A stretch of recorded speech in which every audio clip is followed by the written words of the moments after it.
election bugle has sounded and Chhattisgarh is all set to go to polls on 7th and 17th November. Since its formation, the state was governed by the BJP government for the maximum amount of time. But in 2018, Congress dethroned BJP government and came to power. And a lot of credit for this goes to Mr. Bhupesh Baghel, and we are being joined by the man of the hour himself, the CM of Chhattisgarh, Mr. Bhupesh Baghel. नमस्कार sir, हमसे बात करने के लिए बहुत बहुत शुक्रिया। छत्तीसगढ़ को सरल लोगों का प्रदेश कहा जाता है, तो मैं बहुत ही सरल सवाल से शुरू करती हूँ। कौन सी ऐसी 3 चीजें हैं कि आपको लगता है कि आपकी सरकार ने पिछले 5 सालों में परफॉर्म किया है या डिलीवर किया है, जिसके बूते पे आपका ये विश्वास है कि इस बार भी आप ही की सरकार बनेगी? सबसे पहली बात है कि छत्तीसगढ़ के लोगों की अर्थव्यवस्था हमने सुधारा जी। चाहे वो मजदूर हो, किसान हो, लघु संग्रहण करने वाले हों, चाहे वो पशुपालक हों, तो सबसे पहले आय में वृद्धि की लोगों की। दूसरी बात है कि शिक्षा की तरफ हम लोग विशेष ध्यान दिए, जिसमें स्वामी आत्मानंद अंग्रेजी स्कूल 750 से ऊपर हम लोगों ने खोले, जो निःशुल्क पढ़ाई होती है। तीसरा जो स्वास्थ्य है उस पर भी हम लोगों ने ज़बरदस्त काम किया, जिसमें लोग छोटी छोटी बीमारियों लोगों की मौतें हो जाती थी, अब वो बीते दिनों की बात हो गई। मलेरिया सूचकांक बहुत नीचे आ चुका है। तो स्वास्थ्य के क्षेत्र में हम लोगों ने बड़ा काम किया है, नीचे से लेके ऊपर तक के। तो आमदनी, शिक्षा और स्वास्थ्य। हाँ, और चौथा है संस्कृति, जिसको आपने नहीं पूछा, 3 पूछा था। तो संस्कृति जो हमारी पहचान है, चाहे किसी भी क्षेत्र में चल दें तो उसकी अपनी पहचान, उसकी भाषा है, उसके रहन सहन, खान पान, जीवन शैली। तो छत्तीसगढ़ के जो जीवन शैली है उसको हम लोगों ने बहुत ऊपर लाया है, जो हमारी संस्कृति है। सर, मैं आय से शुरू करती हूँ क्योंकि सबसे ज़रूरी, सबसे बेसिक में आ जाता है।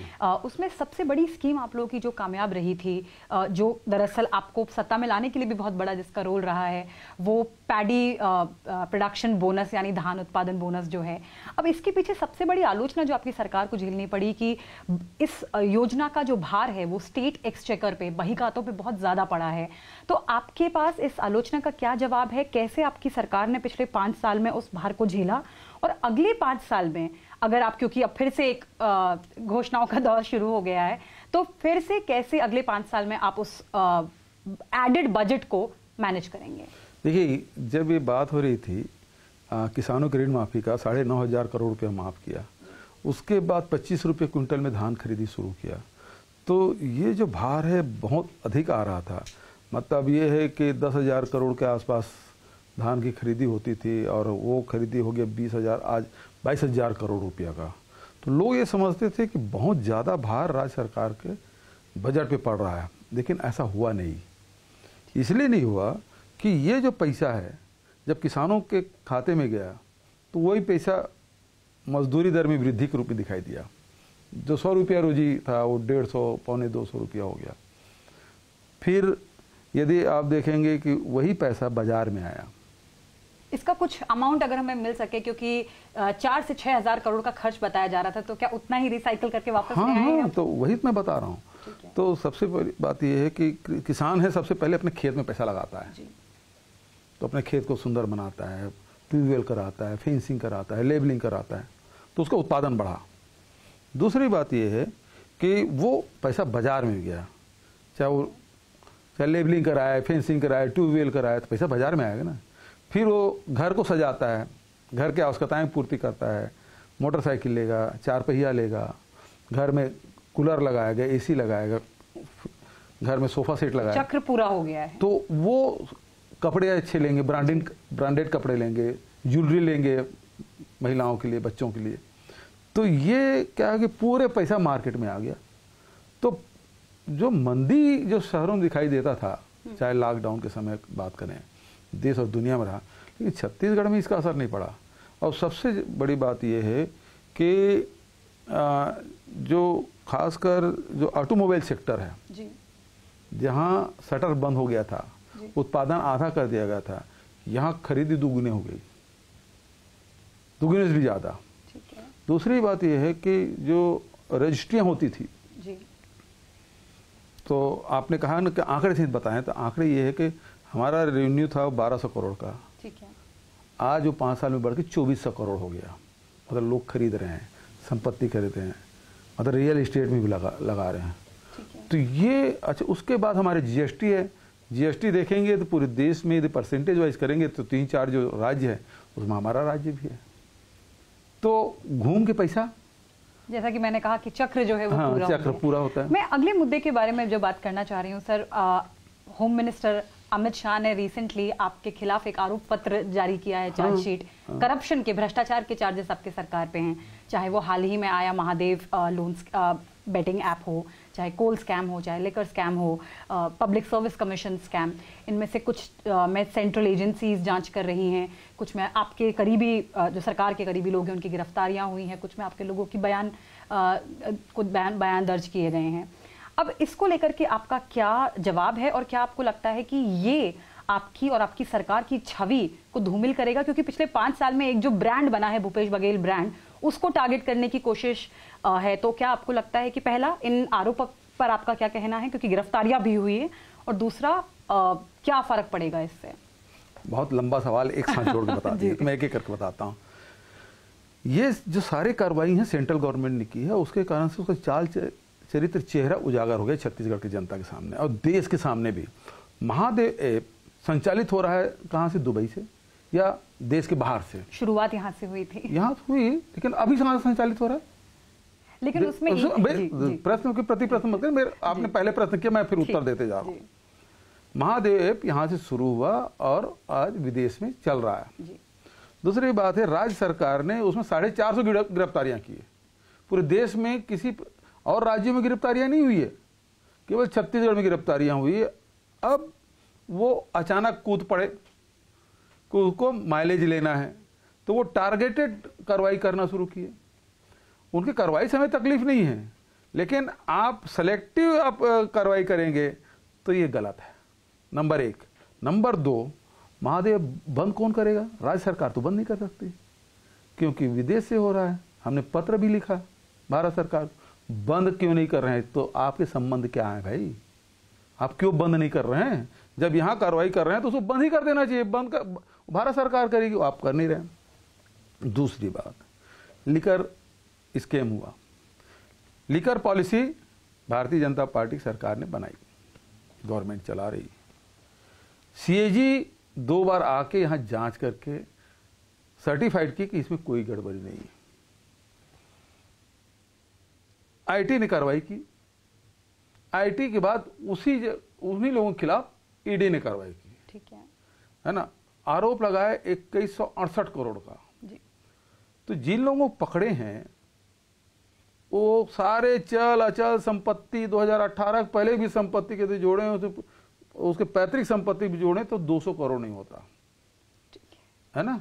और लगाए कि आरोप 2168 का, तो 3 साल से आप जांच कर रहे हैं, तो आपका आरोप ही गलत।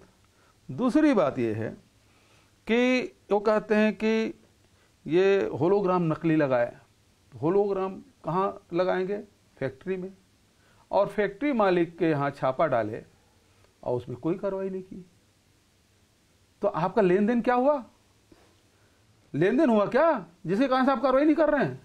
तो ये आपका आरोप पत्र है भाजपा के खिलाफ। हाँ, अमित शाह को यही कराना चाहता हूँ, अमित शाह जी को। बस एक तीसरी बात, कोल स्कीम। कोल स्कीम लगाया 500 करोड़ को हुआ, उसमें भी 3 साल से कार्रवाई कर रहे हैं, और उसमें भी आईटी ने, हाँ आईटी ने कार्रवाई की। आईटी ने कुछ नहीं पाया तो ईडी ने कार्रवाई की, जेल भेज दिया। अब ईडी में तो ये है कि उसमें कोई आईपीसी की धारा प्रभावशील नहीं है, तो आज भी सुप्रीम कोर्ट तक जा रहा है किसी को। केवल इसी नहीं, ईडी कोई भी कार्रवाई कर रही है, सुप्रीम कोर्ट में भी उसको रिलीफ नहीं मिल रहा है। तो ये तो देखने की बात है, चाहे संविधान सभा देखे, चाहे भारत सरकार लोकसभा देखे। लेकिन यह है कि 302 में भी आरोप पत्र यदि जारी हो गया तो आदमी बेल ले लेता है। ये ऐसे कानून बना है जिसमें आपको बेल की कोई सुविधा नहीं है, तो ये बहुत खतरनाक है। उसमें भी सारे चल संपत्ति जोड़ने के बाद 100 करोड़ नहीं हो रहा है, आप 500 करोड़ का हल्ला कर रहे हैं। और सबसे बड़ी बात यह है, यहाँ कोयला खदान जो है वो एसीसीएल चलाती है, भारत सरकार की चलाती है। सारे खदान अधिकांश, 1-2 हैं जो प्राइवेट प्लेयर हैं, जिसमें राजस्थान गवर्नमेंट का, एक छत्तीसगढ़ गवर्नमेंट का है, एक आध 2 प्राइवेट जो खदान है उसके अलावा मतलब 80-90% जो खदानें हैं वो भारत सरकार चलाती है। उसमें एक भी अधिकारी के खिलाफ क्यों कार्रवाई नहीं हुई? यदि चोरी हुई है तो उसके सुरक्षा अधिकारी हैं, उसके खिलाफ क्या कार्रवाई की है? जो ACCL के पदस्थ अधिकारी हैं, किसी जांच के लिए पूछ के लिए आपने बुलाया? नहीं बुलाया। इसका मतलब यह है आपका खुद का मेलाफाइड इंटरेस्ट है। आप सेंट्रल एजेंसी का दुरुपयोग करते हुए जो विपक्ष के लोग हैं उसे बदनाम करना चाहते हैं, अपनी राजनीतिक रोटी सेकना चाह रहे हैं, और इस बात को जनता जान चुकी है। तो ये आरोप का प्रत्यारोप यानी कि चार्जशीट की काउंटर चार्जशीट है। बस एक चीज़ उसमें मैं ऐड करना चाह रही थी कि ईडी का कहना है कि महादेव ऐप से जो कमाई हुई है उसका डोनेशन जो है वो छत्तीसगढ़ कांग्रेस को गया है, जो कि प्रोसीड्स ऑफ क्राइम है, और इसी के चलते उन्होंने। ये बात अभी तक किसी ने नहीं कही, ये तो पहली बार सुन रहा हूँ आपको। सर ईडी के लोगों ने कहा है, उसको वाइडली रिपोर्ट रिपोर्ट किया गया। इस बात को अभी तक के वो चालान प्रस्तुत किया है, अभी तक के चालान ही प्रस्तुत नहीं किया है। ठीक है। और ये बात आपके पास कैसे जानकारी आ गई? सर आपके करीबी लोगों को उन्होंने बयान भी दर्ज किया है। खैर ये जब्त क्या हुआ? अभी तक तो बयान दर्ज किया नहीं, बयान दर्ज किया। यदि किसी के यहाँ कार्रवाई की है जी, तो ये बताए ना कि उसके यहाँ जब्ती क्या हुआ। बिल्कुल। ईडी यहाँ मतलब ये है कि दुर्ग, रायपुर, रायगढ़, बिलासपुर जितने भी हमारे शहर हैं, मतलब उन मोहल्लों में गली में कुत्ते बिल्ली उतने नहीं घूमते जितने हमारे ईडी IT वाले घूम रहे हैं। तो आपके खिलाफ एक साजिश चल रही है, एक साजिश चल रही है। अब सवाल इस बात का है जिसके यहाँ छापा डाले, है ना, मेरे करीबियों को डालेंगे इसलिए कि वो बदनाम हो सके, बदनाम ना हो तो परेशान हो सके। तो ब्रांड भूपेश बघेल को टार्निश करने वो उससे कुछ फर्क नहीं पड़ रहा है, उसके बावजूद भी बुरी तरह हार रहे हैं। अच्छा, मेरा अगला मुद्दा ये रहेगा सर कि एक कांग्रेस की एक अंदरूनी खींचातानी की बातें भी मतलब 2018 से ही सामने आ गई थी। TS सिंहदेव जी और आपके बीच में एक बहुत बढ़िया सवाल, बहुत बढ़िया ढाई साल के सीएम। मैं भारतीय जनता पार्टी बता रहा हूँ कि भारतीय जनता पार्टी में इतना सर फुटोबल है कि पहले पुरंदेश्वरी जी आई, वो बोरिया बिस्तर बांध के चली गई, लेकिन भारतीय जनता पार्टी का झगड़ा खत्म नहीं हुआ। फिर वो जामवाल आए हिमाचल प्रदेश से, उसका भी वो कुछ चला नहीं। फिर उसके बाद ओम माथुर आ गए। अभी पता चल रहा है कि ओम माथुर भी अब साइड लाइन हो गए हैं। अब वो जो मंत्री जी हैं गुजरात के, क्या मांडविया, क्या नाम है उनका? मनसुख जी, अब वो मोर्चा संभाले हुए। टिकट विकेट में बहुत गड़बड़ हुआ सुना। तो अभी मतलब ये है कि चलते युद्ध में यदि सेनापति बदले तो इसका मतलब क्या होता है? बिल्कुल सर, इसका मतलब ये है कि सामने वाले के यहाँ गड़बड़ी है और सेना संभल नहीं रही है, और वो जब उनको आभास हो गया है कि युद्ध हारने वाले हैं तो बार बार सेनापति बदल रहे हैं। लेकिन मेरा सवाल कांग्रेस की खींचातानी को लेकर के था, जो 2.5 साल के सीएम वो बीत गया। सर सिंहदेव साहब की नाराजगी, उन्होंने बीच में इस्तीफा देने की अपने पद से बात की थी। उनका कहना था कि उनकी जो जिस तरीके से वो जो उन्होंने प्रोमिस किए थे जनता को, वो उन्हें पूरे नहीं करने दिए जा रहे। उनकी कांग्रेस को जो जीत मिली थी 2018 में, उनका एक बड़ा रोल बताया जा रहा था आपके बाद कि ट्राइबल बेल्ट को साथ में लाने में उनका हाथ रहा। तो आपको लगता है कि इस तरह की जो अंदरूनी खींचातानी है उसका असर वोट्स पे पड़ेगा? आप लोग संगठित नजर आ पाएंगे? हम लोग सभी लोग संगठित होकर काम कर रहे हैं। अभी आपका इंटरव्यू खत्म होगा, हम लोग सभी लोग एक साथ फ्लाइट में जाने वाले हैं, जिसमें चरणदास महंत जी भी होंगे, जिसमें दीपक बैज भी होंगे और जिसमें TS सिंहदेव। हम लोग एक ही साथ जा रहे हैं, तो हम लोगों में कोई मतभेद वगैरह नहीं है।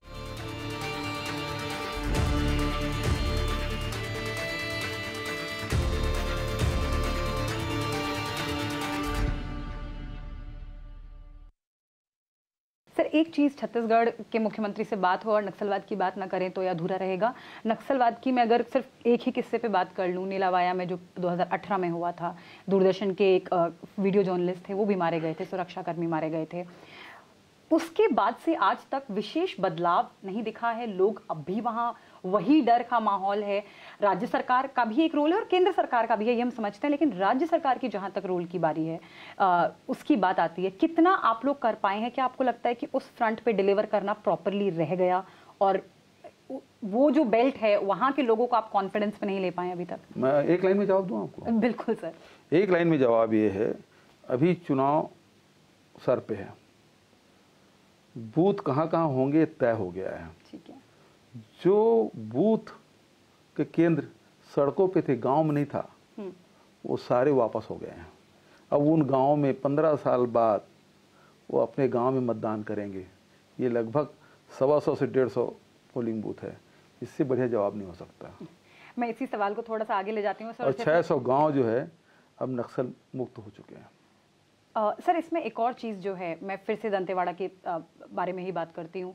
वहाँ का इंफ्रास्ट्रक्चर जो है, रोड से लेकर के आप फिर भी दंतेवाड़ा तक, आप तो समझ ही रहे हैं स्टेट को मुझसे बहुत ज़्यादा बेहतर, लेकिन दंतेवाड़ा तक फिर भी अच्छा एक रोड का इंफ्रास्ट्रक्चर देखने को मिलता है। लेकिन जैसे जैसे डीप हम लोग जाते हैं वहाँ पे और ज़्यादा गरीबी भी दिखाई देती है, नक्सलियों का डर भी दिखाई देता है।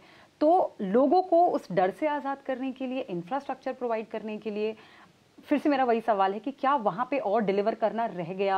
आपके आगे आने वाले, अगर आप वापस सत्ता में चुन के आते हैं, तो कोई ऐसा रोड मैप आप लोगों ने तैयार कर रखा है, खासकर कि बस्तर रीजन के लिए, या चाहे सुकमा के आगे बात कर लें, इन सब जगहों के लिए? ये देखिए, ये यदि कोई पत्रकार वहाँ घूम के आया होता ना तो सवाल नहीं पूछता। सर मैं आप घूम के आई? कब घूम के? मेरा अभी पिछले हफ्ते, और मेरा वापस अगले परसों जाना है। छिंदगढ़ गई थी? छिंदगढ़ नहीं गए थे हम, दंतेवाड़ा के आसपास नहीं गए। बीजापुर गई थी, भोपालपट्टनम गई थी। दंतेवाड़ा के आसपास? दंतेवाड़ा भी आप कभी दंतेवाड़ा से कटे कल्याण गई हैं आप? सर मैं, क्योंकि मेरी दूसरी विजिट है छत्तीसगढ़ में, तो बहुत ज्यादा मैं अवेयर नहीं वही मैं कह रहा हूं। लेकिन जितना मैंने देखा है और जितना लोगों से बात की है उसके बेसिस पे सवाल। जो सारे एरिया मैंने बताए हैं जी, वो उस एरिया में तो जाने की सोच ही नहीं सकता था जी। आज आसानी से आप देर रात तक जा सकते हैं।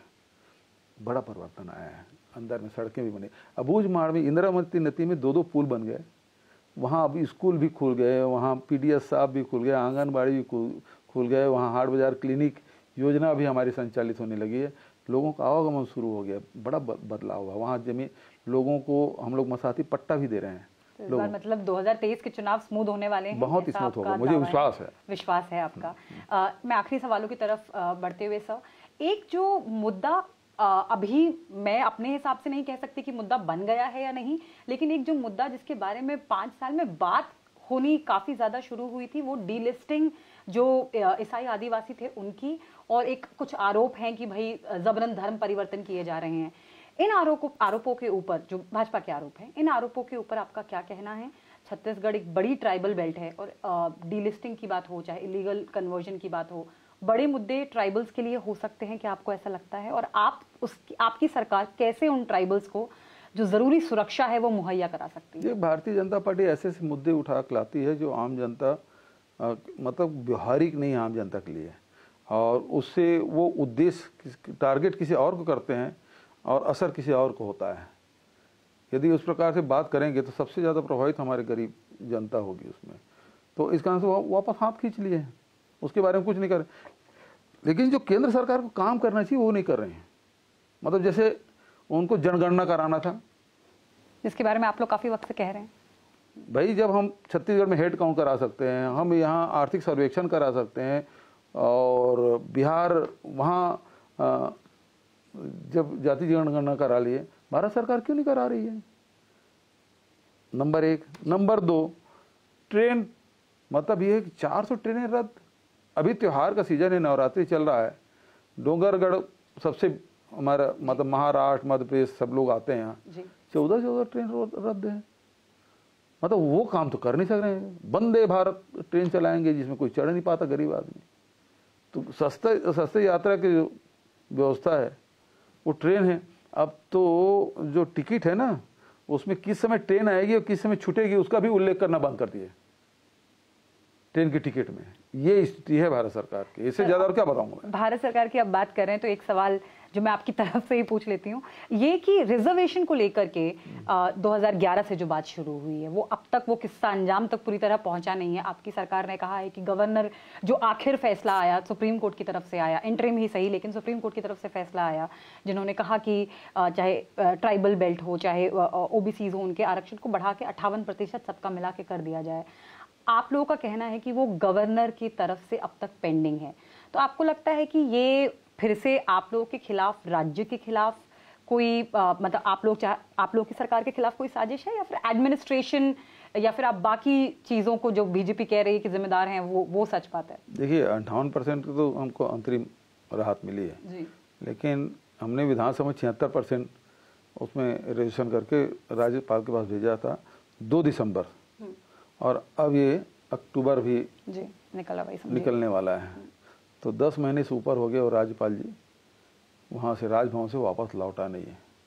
तो ये तो देखना चाहिए कि किसी बिल को किस सीमा कब तक के रोक सकते हैं, कब तक रोकना चाहिए। ये जो ग्रे एरिया है इसका मतलब इस प्रकार से उपयोग तो नहीं होना चाहिए। अच्छा, इन सब उथल पुथल के बीच में करप्शन चार्जेस हों, चाहे ये जो आपके ऊपर चार्जेस हैं कि आप रिजर्वेशन को ज़्यादा, भले से बीजेपी ने शुरू किया हो कि रिजर्वेशन के सहारे आप जीतना चाह रहे हैं, चाहे इंफ्रास्ट्रक्चर बहुत बढ़िया नहीं, आपको लगता है इन सब आरोपों के बीच कितने कॉन्फिडेंट हैं आप कि सरकार किसकी बनने वाली, अगला मुख्यमंत्री कौन होने वाला है? देखिए, अभी तो हम लोग 90 में 71 सदस्य हैं जी, और अब हम लोग 75 होने वाले हैं, अब की बार 75 पार। और जहाँ तक मुख्यमंत्री की बात है वो हाईकमान तय करता है। ठीक है, हमसे बात करने के लिए बहुत बहुत शुक्रिया sir. So this was mister Bhupesh Baghel, Chhattisgarh CM, candidly talking about all the election issues and confidently claiming that his government, his party is going to secure at least 75 seats in 2023 Chhattisgarh Assembly elections. In Chhattisgarh, with camera person Swapnil Bhandekar, this is Santya for CNBC TV 18.